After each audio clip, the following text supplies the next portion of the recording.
ರಾತ್ರಿ ಸಮಯವಾಗಿತ್ತು. ಒಂದು ಹಡಗು ಸಮುದ್ರದಲ್ಲಿ ಹೋಗ್ತಾ ಇತ್ತು. ಆಗ ಅಲ್ಲಿ ಒಬ್ಬ ವ್ಯಕ್ತಿ ಕಿರಿಸ್ತಾ ಅಲ್ಲಿರೋ ಪ್ರಯಾಣಿಕರಿಗೆ ಹೇಳ್ತಾನೆ, ಬೇಗ ಬೇಗ ಮಾಡಿ, ಈ ಹಡಗು ಇನ್ನೇನು ಮುಳುಗ್ಬಿಡುತ್ತೆ. ಹಡಗಲ್ಲಿ ತೂತಾಗಿದೆ, ಬೇಗ ಮಾಡಿ. ಇದನ್ ಕೇಳಿ ತನುಗೆ ತುಂಬಾನೇ ಭಯ ಆಗುತ್ತೆ.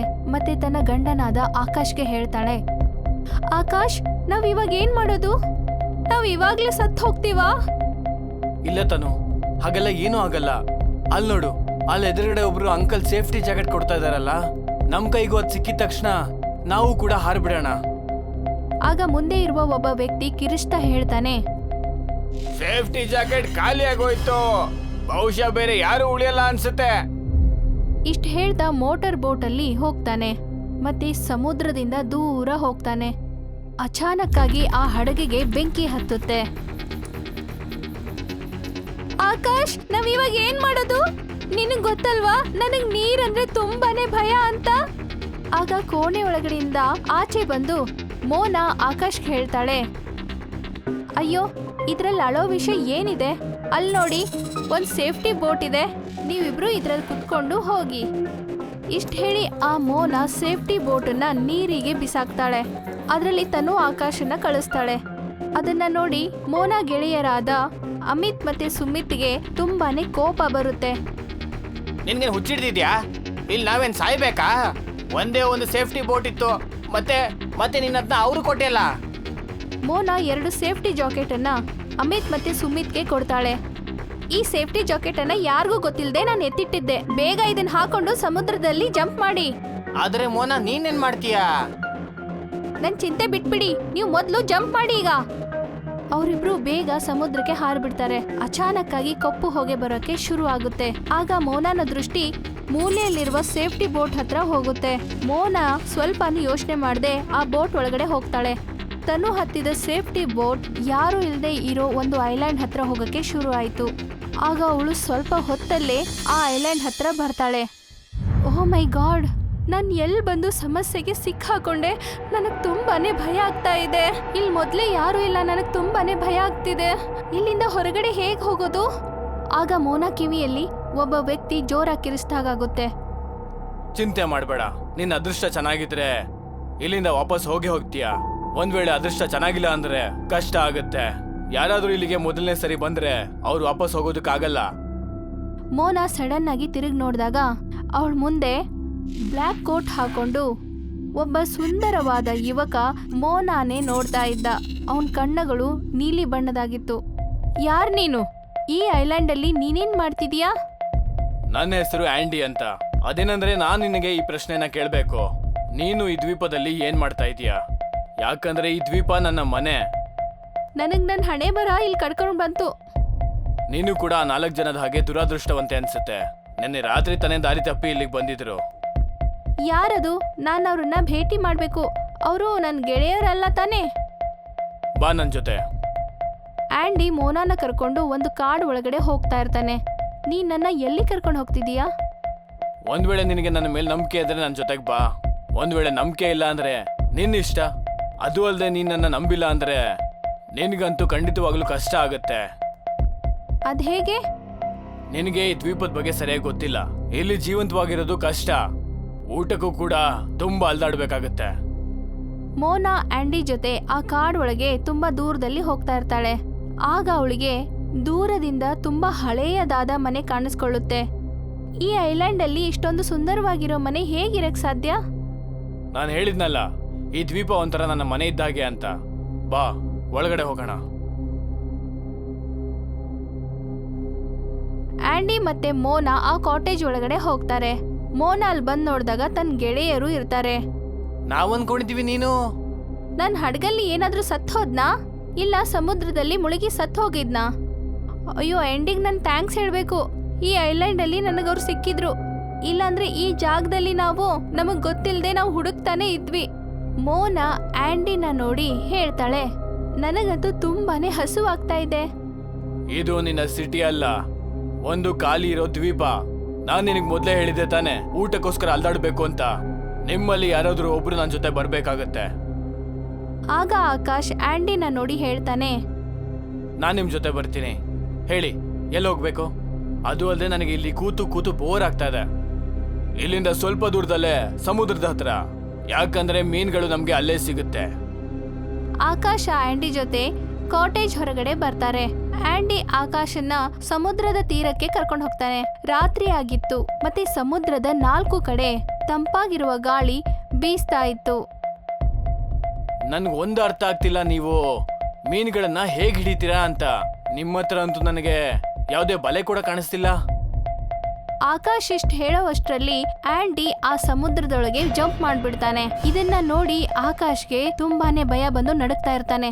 ಸ್ವಲ್ಪ ಸೆಕೆಂಡ್ ಆದ್ಮೇಲೆ ಆಂಡಿ ಆ ಸಮುದ್ರದಿಂದ ಆಚೆ ಬರ್ತಾನೆ. ಅವನ ಕೈಯಲ್ಲಿ 2 ದೊಡ್ಡ ದೊಡ್ಡ ಮೀನುಗಳು ಇರುತ್ತೆ. ಆದ್ರೆ ಅವನ 2 ಕಣ್ಣುಗಳು ಮಧ್ಯರಾತ್ರಿಯಲ್ಲಿ ತುಂಬಾನೇ ಹೊಳಿತಾ ಇತ್ತು.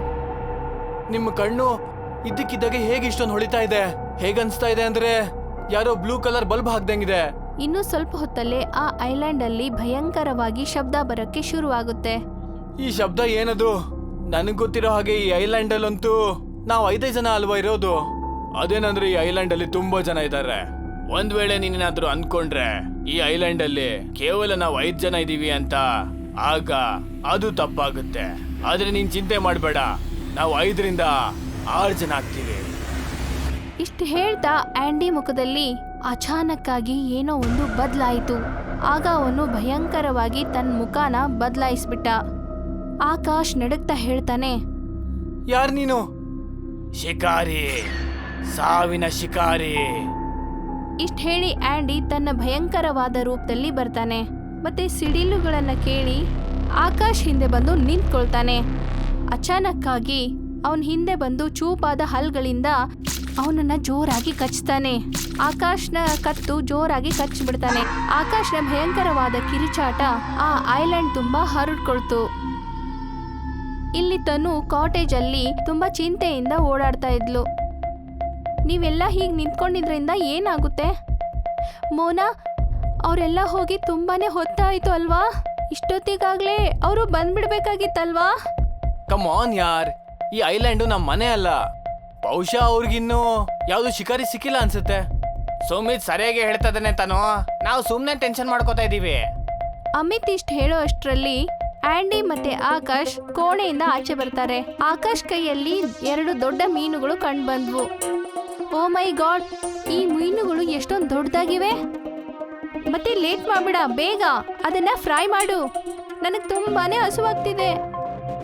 ಮೋನಾ ಮಾತು ಕೇಳಿಸ್ಕೊಂಡು ತನು ಕಾಟೇಜ್ ಕಿಚನ್ ಒಳಗಡೆ ಹೋಗಿ ಫಿಶ್ನ ಫ್ರೈ ಮಾಡಿ ತನ್ನ ಫ್ರೆಂಡ್ಸ್ ಮುಂದೆ ಹೋಗಿ ಇಡ್ತಾಳೆ. ಆಗ ಆಕಾಶ್ ಬೇಗನೆ ಆ ಫಿಶ್ನ ತಿನ್ನೋಕೆ ಶುರು ಮಾಡ್ತಾನೆ. ಅವನಿಗೆ ಅದು ತುಂಬಾ ಇಷ್ಟ ಆಗುತ್ತೆ. ಮತ್ತೆ ಆ ಮೀನನ್ನ ಅವನು ಹೇಗ್ ತಿಂತಾ ಇದ್ದ ಅಂದ್ರೆ ಅವನು ತುಂಬಾ ವರ್ಷಗಳಿಂದ ಹಸುವಿದ್ದ ಹಾಗೆ. ಆಕಾಶ್, ನೀನ್ ಇದೇನ್ ಮಾಡ್ತಿದ್ಯಾ? ನಿನ್ಗೇನಾದ್ರೂ ಹುಚ್ಚಿಡ್ತಿದ್ಯಾ ಹೇಗೆ? ಆಕಾಶ್ ಜೋರಾಗಿ ಮೋನಾ ನೋಡಿ ಹೇಳ್ತಾನೆ, ನನಗೆ ತುಂಬಾ ಹಸುವಾಗ್ತಾ ಇದೆ. ಆಕಾಶ್ನ ಈ ನಡವಳಿಕೆ ಗೆಳೆಯರಿಗೆ ಇಷ್ಟ ಆಗ್ಲಿಲ್ಲ. ಮೋನಾ ಸುಮಿತ್ನ ನೋಡಿ ಹೇಳ್ತಾಳೆ, ನಿನಗೆ ಆಕಾಶ್ನಲ್ಲಿ ಏನೂ ಬದಲಾವಣೆ ಕಂಡು ಬರ್ತಾ ಇಲ್ವಾ? ಮೋನಾ, ಕೇವಲ ಪರಿವರ್ತನೆ ಅಲ್ಲ, ಬದ್ಲಿಗೆ ತುಂಬಾ ಕಾಣಿಸ್ತಾ ಇದೆ. ನೀನು ಆಕಾಶ್ನ ಕಣ್ಣುಗಳನ್ನ ನೋಡಿಲ್ವಾ? ಅವನ್ ಕಣ್ಣು ಬ್ರೌನ್ ಆಗಿತ್ತು ತಾನೆ, ಆದ್ರೆ ಸರಿಯಾಗಿ ನೋಡು, ಅವನ್ ಕಣ್ಣುಗಳು ಸೇಮ್ ಟು ಸೇಮ್ ಆಂಡಿ ಹಾಗೆ ನೀಲಿ ಕಣ್ಣುಗಳಾಗಿದೆ. ಅಚಾನಕ್ಕಾಗಿ ಮೋನಾಗೆ ಅಲ್ಲಿ ಯಾವುದು ಸಾಮಾನ್ಯವಾಗಿ ಕಾಣಿಸ್ಲಿಲ್ಲ. ಇಲ್ಲೇನೋ ಸಮಸ್ಯೆ ಇದೆ ಅಂತ ನನಗನಿಸ್ತಿದೆ. ಇಲ್ಲಿ ಆಕಾಶ್ ಪ್ರಾಣಿಗಳ ತರ ಆ ಮೀನನ್ನ ತಿಂತಾ ಇದ್ದ. ಆಗ ಆಂಡಿ ನಗ್ತಾ ಆಕಾಶ್ಗೆ ಹೇಳ್ತಾನೆ, ನಿನ್ನ ಹಸಿವಂತೂ ಮನುಷ್ಯರು ತಿನ್ನೋ ಆಹಾರದಿಂದ ನೀಗಲ್ಲ ನನ್ನ ಗೆಳೆಯ. ಈಗ ನೀನು ಕೂಡ ನಮ್ ಜೊತೆ ಸೇರ್ಕೊಂಡಿದೀಯಾ. ಆಕಾಶ್ ಜೋರಾಗಿ ಆಂಡಿಗೆ ಹೇಳ್ತಾನೆ, ಹಾಗಿದ್ರೆ ನನಗೆ ಬೇಗ ಹೇಳು, ಇನ್ ಮುಂದೆ ನಿನ್ನ ಹಸಿವು ಮನುಷ್ಯರ ರಕ್ತದಿಂದ ನಿಗ್ಸಕ್ಕಾಗುತ್ತೆ. ಆಂಡಿ ಇಷ್ಟ ಹೇಳಿದಾಗ ಆಗ ಆಕಾಶ್ನ ಹಲ್ಲು ದೊಡ್ಡದಾಗ್ಬಿಡುತ್ತೆ. ಸ್ವಲ್ಪ ಹೊತ್ತಲ್ಲೇ ತನ್ನ ಹೆಂಡತಿಯಾದ ತನುನ ತನ್ನ ದೊಡ್ಡ ಹಲ್ಲುಗಳಿಂದ ಅವಳನ್ನ ಕಚ್ಚಿಬಿಡ್ತಾನೆ. ತನು ಕಿರಿಚಾಟ ಪೂರ್ತಿ ಕಾಟೇಜ್ ಅಲ್ಲಿ ಕೇಳ್ಬರುತ್ತೆ. ಇದನ್ನ ನೋಡಿ ಮೋನಾ ಮತ್ತೆ ಸುಮಿತ್ಗೆ ತುಂಬಾನೇ ಹೆದರಿಕೆ ಆಗಕ್ಕೆ ಶುರು ಆಗುತ್ತೆ. ನೀವಿಬ್ರು ಏನ್ ನೋಡ್ತಿದ್ದೀರಾ? ನನಗನ್ಸುತ್ತೆ ನಾವು ಯಾವ್ದೋ ತಪ್ಪು ಐಲ್ಯಾಂಡಿಗೆ ಬಂದಿದ್ದೀವಿ ಅಂತ. ಮೋನಾ ಮತ್ತೆ ಸುಮಿತ್ ಆ ಕಾಟೇಜ್ ಇಂದ ಓಡ್ ಹೋಗ್ತಾರೆ.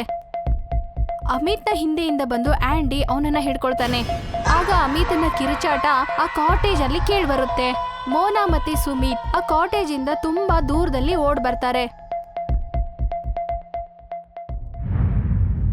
ನನ್ಗಿನ್ನೂ ನಂಬಿಕೆ ಬರ್ತಾ ಇಲ್ಲ. ಆಕಾಶ್ ತನ್ನ ಪತ್ನಿಯನ್ನೇ ಕೊಂದ್ಬಿಟ್ನಾ? ಮೋನಾ, ನೀನ್ ನೋಡಿಲ್ವಾ? ಅದು ಆಕಾಶ್ ತರ ಇರ್ಲಿಲ್ಲ, ಯಾವ್ದೋ ಪಿಶಾಚಿ ತರ ಇತ್ತು. ಸುಮಿತ್ ಇಷ್ಟು ಹೇಳೋ ಅಷ್ಟರಲ್ಲಿ ಆ ಐಲ್ಯಾಂಡಲ್ಲಿ ತುಂಬಾ ಭಯಂಕರವಾದ ಶಬ್ದ ಕೇಳ್ಬಂತು. ಇದು ಯಾವ ಥರ ಶಬ್ದ? ನನ್ಗೆ ಹೇಗೆ ಅನ್ನಿಸ್ತಾ ಇದೆ ಅಂದ್ರೆ ಈ ಐಲ್ಯಾಂಡ್ ಅಲ್ಲಿ ತುಂಬಾ ಪಿಶಾಚಿಗಳಿದೆ ಅಂತ, ಮತ್ತು ನಮ್ಮ ಕಡೆಗೆ ಬರ್ತಾ ಇದೆ ಅನ್ಸುತ್ತೆ. ನಾವಿಲ್ಲಿಂದ ಓಡೋಗ್ಬೇಕು ಮೋನಾ. ಸುಮಿತ್ ಮತ್ತೆ ಮೋನಾ ತುಂಬಾನೇ ಹೆದರ್ಕೊಂಡು ಅಲ್ಲಿಂದ ಜೋರಾಗಿ ಓಡಕ್ಕೆ ಶುರು ಮಾಡ್ತಾರೆ. ಆಚೆ ಹೋಗೋಷ್ಟರಲ್ಲಿ ಅಲ್ಲಿ ಅಚಾನಕ್ ಆಗಿ ಅಮಿತ್, ಆಕಾಶ್ ಮತ್ತೆ ತನು ಅವರಿಬ್ರು ಮುಂದೆ ಬಂದು ನಿಂತ್ಕೊಳ್ತಾರೆ. ಅವ್ರ ಕಣ್ಣುಗಳು ನೀಲಿಯಾಗಿ ಕಾಣಿಸ್ತಿರುತ್ತೆ. ಆಗ ಕಾಡಲ್ಲಿ ಅಚಾನಕ್ ಆಗಿ ತುಂಬಾನೇ ಭಯಂಕರವಾದ ಮುಖಗಳು, ಪಿಶಾಚಿ ತರ ಕಾಣೋ ಮನುಷ್ಯರು ಅವ್ರ ಹತ್ರ ಬಂದು ನಿಂತ್ಕೊಳ್ತಾರೆ. ತನು, ನಿನ್ ಮುಖಕ್ಕೆ ಏನಾಗಿದೆ ಹೇಳು? ನೀನ್ ಈ ತರ ನನ್ನನ್ನು ಯಾಕೆ ನೋಡ್ತಾ ಇದೀಯಾ? ಆಗ ಮೋನಾ ಕಿವಿಯಲ್ಲಿ ಆಂಡಿ ಧ್ವನಿ ಕೇಳಿಸ್ತು. ಆಗ ಅಚಾನಕ್ ಆಗಿ ಆಂಡಿ ಅಲ್ಲಿ ಬರ್ತಾನೆ.